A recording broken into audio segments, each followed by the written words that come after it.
டிபிங்கிறது காசநோய் முற்றிலும் குணப்படுத்தக்கூடிய நோய். ஆனால் நமக்கு டிபி இருக்குது ஏன் தெரிய மாட்டேங்குது, எதனால் பேஷண்ட்ஸ் லேட்டாக வராங்க அப்படின்னு பார்த்தா, காய்ச்சல் இருக்கும், காய்ச்சல் வந்து நம்மளை வேலை செய்ய விட்டுரும்.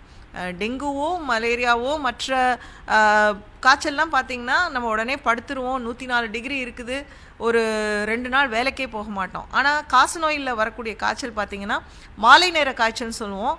ஈவினிங் தான் தெரியும், உடம்பு லேசாக டயர்டாக இருக்க மாதிரி இருக்கும், படுத்து தூங்கினா சரியாக போயிடும் அப்படின்னு நினைக்கக்கூடிய ஒரு காய்ச்சலாக இருக்கும். அதே மாதிரி இருமல் நாங்கள் பேஷண்ட்ஸ் கிட்ட கேட்டால் அது வரும் மேடம், ஏன்னா நான் ஸ்மோக் பண்ணுறேன், அதனால் எனக்கு எப்போதும் இருமல் இருக்கும் அப்படின்னு சொல்லக்கூடிய நோயாளிகள் இருக்காங்க. இல்லைப்பா, நீங்கள் வந்து தொடர்ந்து இருமல் இருந்திருக்கு, நீங்கள் அதை விட்டுட்டீங்க, அதனால தான் எங்ககிட்ட லேட்டாக வந்திருக்கீங்க அப்படின்னு நாங்கள் சொல்லுவோம். ஸோ முக்கியமாக இந்த என்ன நான் சொல்ல வரேன் அப்படின்னா, 2 வாரங்கள் தொடர்ந்து இருமல் இருந்தால் கண்டிப்பாக டாக்டர் போய் பாருங்கள். அதே மாதிரி மாலை நேர காய்ச்சல், உடல் எடை குறைதல், ஒரே மாதம் 2 மாதத்தில் 10 கிலோ உடல் எடை, நான் நல்லா தான் சாப்பிட்றேன் ஆனால் எனக்கு எடை குறைஞ்சிருச்சு. அதே மாதிரி பசியின்மை, எனக்கு பசியே இல்லை அதனால் நான் வந்து எடை குறைஞ்சிட்டேன் அப்படிங்கிறதும் வந்து ஒரு சிலருக்கு வரும். சிலருக்கு வந்து நுரையீரல் அல்லாத காசநோயில் பார்த்திங்கன்னா கழலை, வீக்கம் அந்த மாதிரி எல்லாம் இருக்கும். ஆனால் இந்த 4 சிம்டம்ஸ் ரொம்ப முக்கியமான சிம்டம். இதை உதாசீனப்படுத்திட்டு மெடிக்கல் ஷாப்பில் வந்து மாத்திரை வாங்கி சாப்பிட்டுட்டு லேட்டாக வர்றப்போ வந்து டாக்டர்ஸ்க்கே அது பெரிய சேலஞ்சாக போயிடுது.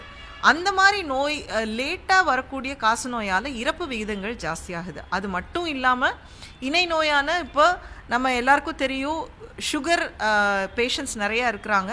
சுகர் இருந்தாலுமே வந்து அவங்களுக்கு வரக்கூடிய சிறு இருமலை கூட அவங்க வந்து உதாசீனப்படுத்தாமல் அவங்களோட டயபெட்டாலஜிஸ்ட்டோ டாக்டர்ஸோ நம்மளுடைய அரசு சுகாதார நிலையங்களில் எல்லா நிலையங்கள்லேயும் டெஸ்டிங் செய்யக்கூடிய வசதிகள் இருக்குது.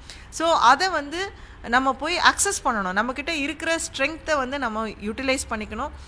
இருக்கிற ஹாஸ்பிட்டல்ஸில் போய் இந்த சிம்டம்ஸ் இருந்ததுன்னா கண்டிப்பாக நம்ம போய் அதை நம்ம வந்து அங்கே ட்ரீட்மெண்ட்டை எடுத்துக்கணும் அப்படிங்கிறது தான் இந்த செய்தி மூலமாக நான் சொல்ல விரும்புகிறேன்.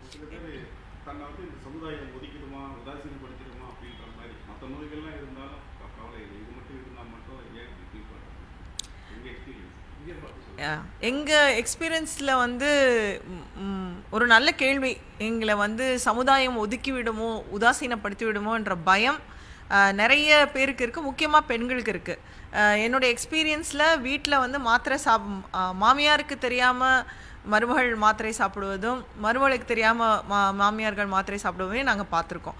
ஸோ அது வந்து நாங்கள் அந்த மக்களுக்கு வந்து 1-to-1 வந்து கவுன்சிலிங் சொல்லுவோம். இது வந்து குணப்படுத்தக்கூடிய நோய் தானம்மா, நீங்கள் வந்து அப்படி நினைக்க வேண்டாம் அப்படின்னு, காசநோயை பொறுத்த வரைக்கும். ஸோ காசநோய் வந்து யாரும் பயப்பட வேண்டாம். எனக்கு வந்து காசநோய் இருக்குதுன்னு சொல்கிறதுக்கு வந்து யாரும் பயப்படக்கூடாது. சமீபத்தில் பார்த்திங்கன்னா நடிகைகள் எல்லாமே கூட அவங்களுக்கு இருந்திருக்கு. ஷூட்டிங் அப்போ நான் வந்து நடிகை சுஹாசினி வெளியில் வந்து சொல்லியிருக்காங்க. நிறைய பேருக்கு வந்து இது வந்து இவங்கள தான் தாக்கும் அவங்கள தான் தாக்கும்னு சொல்ல முடியாது. எல்லாருக்குமே இது வந்து பாதிக்கக்கூடிய ஒரு நோயாக தான் இருக்குது. அது வந்து யாரும் பயப்பட வேணாம். அது பயத்தினால வந்து நிறைய பேர் வெளியில் சொல்ல மாட்டேங்கிறாங்க.